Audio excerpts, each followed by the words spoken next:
Well, it's that time of year again.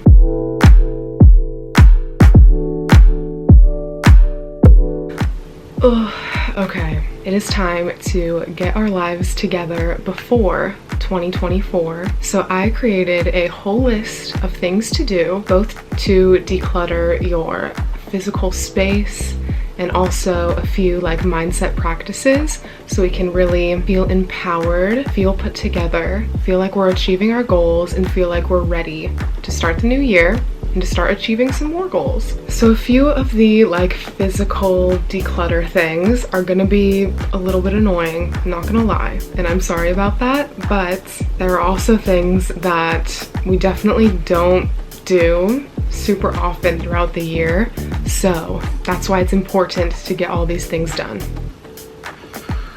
First and foremost, the first thing we're going to declutter is our cell phones. And what I mean by this is, first of all, go through your apps, delete what you no longer use, and then rearrange your home screen in a way that is minimal, organized, and going to serve you rather than cause any sort of distraction. So as you can see on my home screen, I have a lot of huge widgets taking up more space than the apps do. I only have 2 pages of apps, and I have folders of different categories just to keep everything organized, and then socials are in their own category just so they're not as easily accessible, so hopefully I'm not reaching for them as often. So that's step number 1. Step number 2 is to go through all of your photos and transfer your photos from your phone to your computer and organize all your photos in different categories of what they are. So I have friends, family, pets, adventures, different trips in different folders just to keep everything organized and also to clear storage on my phone. Next thing is really similar, but again, a little bit more unfavorable, and that is to go through your email inbox and do the exact same thing. Delete the junk mail, organize the emails that you do need into separate folders, and try to get your inbox down to 0. And the last part of this is a little bit more fun, and that is to change your background of your phone, maybe change your phone case. I got a whole new phone case, and give your phone a good little wipe down because that thing is covered in germs. Step number 2 is to go through your closet, declutter all of the clothing that you no longer like, no longer fits you, no longer fits your style, anything you feel uncomfortable wearing. Get it out, toss it, don't even think twice about it. I know for me, I don't live alone, so whenever I go through my stuff or anyone else goes through their stuff, we kind of tend to pile it up in the little hallway section at the top of the stairs, and it's so bad because it sits there forever. But I'm finally going to donate the huge pile of clothes, so and finally clearing the space up there so now we can walk through and it won't be a problem. Okay, step number 3, and I'm sorry about this one, but it needs to happen, and you know I'm right, and that is to clean out the inside of your car. And I know for me personally, I don't leave a lot of trash or just stuff in my car that doesn't need to be there, but I definitely want to give it a good wipe down, clean the windows, vacuum the floor, vacuum the seats, wipe down the dash, and all that good stuff just to get her nice and snatched before the new year. And if you're someone who likes to keep, a lot of clutter, maybe doesn't clean out your car too often, you gotta do this one. Sorry, I'm sorry. Step number 4, again, my apologies, but it needs to be done, and that is to clean out the inside of your fridge. I'm talking take everything out, throw away the expired and rotten stuff, wipe down all the shelves, wipe down the drawers, and then put everything back in a beautiful and organized way.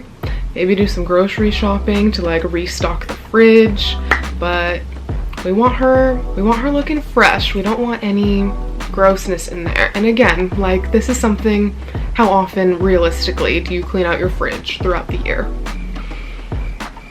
See, exactly. So this is the perfect time to just get that annoying task done. It won't take that long.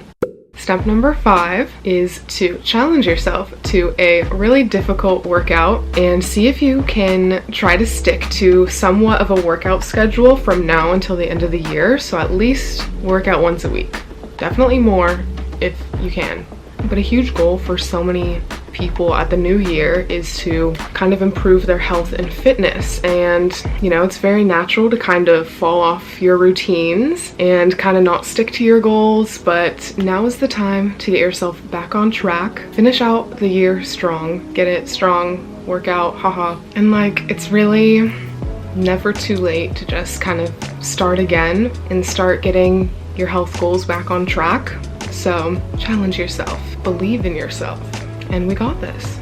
Here's where things are going to get a little bit more fun. Step number 6 is to change up something about yourself. And I'm talking like change up your style, change up your hair, change up your bedroom decor, change up your makeup routine. You can do one or some or all of what I just said, or anything that you can think of. For me, I cut my hair short recently. I redid my room about like a month ago. By the way, if you haven't seen those videos, what are you doing? Please go watch those. Yeah, just change up something physical about yourself, something to like signify a new era, a new version of you. Because at the end of the day, we're all just trying to improve ourselves, become better people, and a lot of the time that means to reinvent yourself. So have fun with it, go play, do something nice for yourself, do something that'll make you feel a little bit more confident.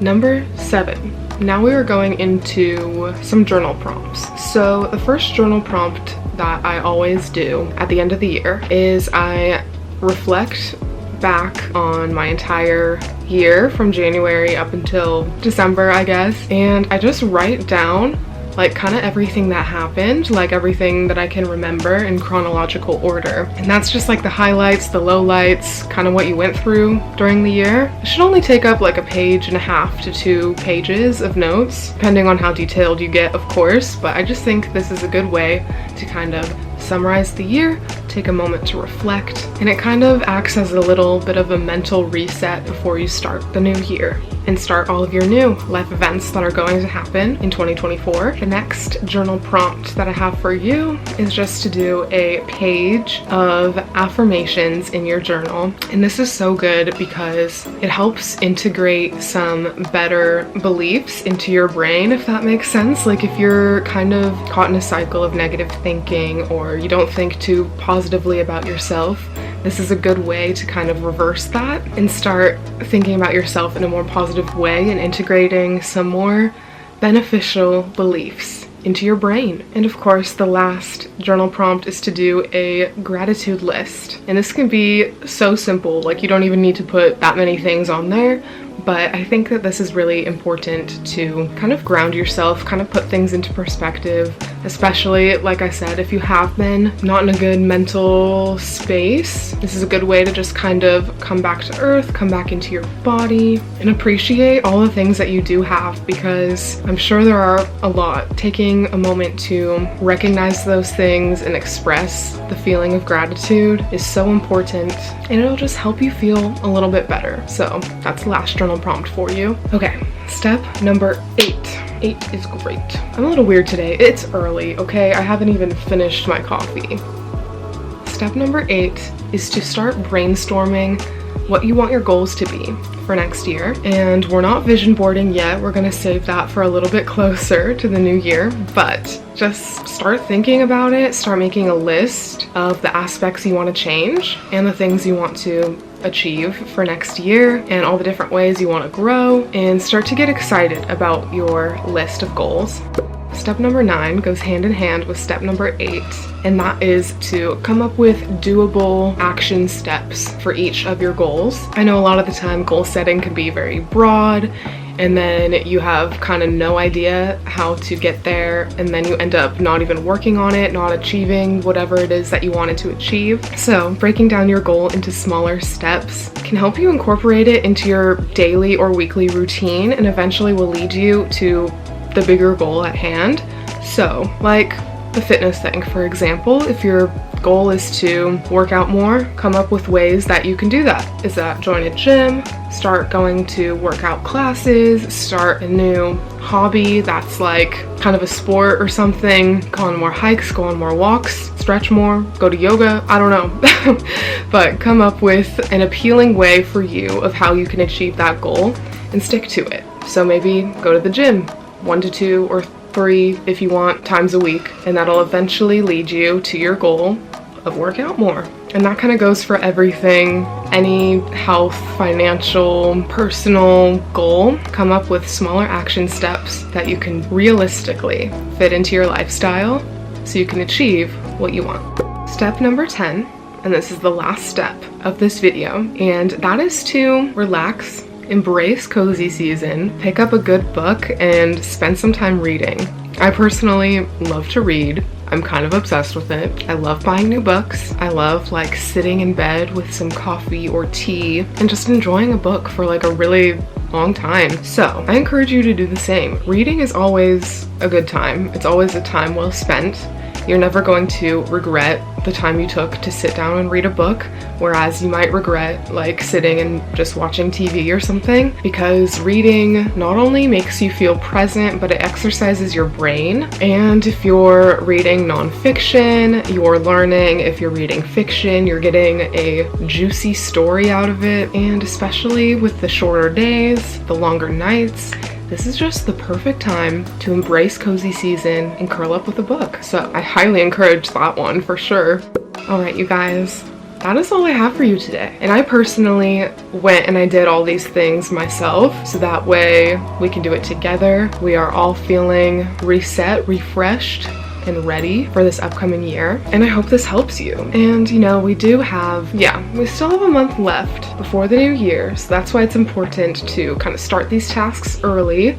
So that way when we get closer to January 1st, we can do the fun stuff, the vision boarding, the manifesting, all the cute, fun, pretty stuff. This is like kind of the nitty-gritty, getting your life together type stuff. So I know some of these tasks are a little bit unfavorable, and I'm sorry about that, but it's important to get all this shit done. That is everything that I have to say. Again, I hope you enjoyed this video. I hope it was helpful for you, and I want us all to just go into the new year feeling ready and feeling fresh and feeling empowered and excited to start working on ourselves again, start working on some new goals. Thank you so much for watching. I love you. If you made it to this point in the video, leave me a comment down below. Give this video a big thumbs up if you enjoyed, and subscribe to my channel, obviously, of course, you know, no pressure, but like if you want, buttons down there, and I'd appreciate it, that's for sure. I will see you very soon, and have a lovely rest of your day. Bye guys.